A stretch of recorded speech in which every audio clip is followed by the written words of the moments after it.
সবাই শুধু আমাকে জিজ্ঞাসা করে যে আমার তো বয়স কম, তাও কেন আমি বিয়ে করছি না, বিয়ে না করার সিদ্ধান্ত কেন আমি নিয়েছি।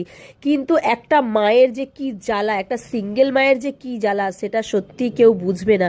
যারা সিঙ্গেল মাদার্স আছে শুধু তারাই বুঝবে আমার এই কষ্টটা। সত্যি কথা বলতে অনেক মেয়েরাই আছে যারা প্রথম বিয়েতে সাকসেস না হওয়ার পর দ্বিতীয় বিয়ে করে দিব্যি সুখে আছে, শান্তিতে আছে, বাট সবার কপাল তো সমান হয় না। আর আমি মনে করি যে বিয়ে একবারই হয়, বারবার বিয়ে করলে যে আমি সুখী হব এর কোনো গ্যারান্টি আমাকে কেউ দিতে পারবে না, তাই না? আর আমি সেসব মায়েদের মধ্যেও পড়ি না যে নিজের সুখের জন্য নিজের সন্তানের ভবিষ্যৎটা জলাঞ্জলি দিয়ে নিজের শুধু সুখ নিয়ে ভাববো। আর আমাদের মতো ডিভোর্সি মেয়েদের না কেউ ঘরের বউ করতে চায় না, বিয়ে করতে চায় না, সবাই শুধু নিজের সুযোগটাই খোঁজে আর সুযোগটাই নেয়। এই কথাটা শুনতে খারাপ হলেও এটাই কিন্তু বাস্তব। আর আমি জানি এই বাস্তবটা মেনে নেওয়া অনেকটাই কঠিন। দ্বিতীয়বার বিয়ে করলে যে সুখী হবে এটা কিন্তু একদম বেকার কথা। সুখ কিন্তু কপালের ব্যাপার, কপালে যদি থাকে তাহলে এমনি সুখী হবে। আমার মনে হয় বিয়ে না করেও কিন্তু লাইফ অনেক সুন্দরভাবে এনজয় করা যায়, অনেক ভালোভাবে থাকা যায়। বিয়েটাই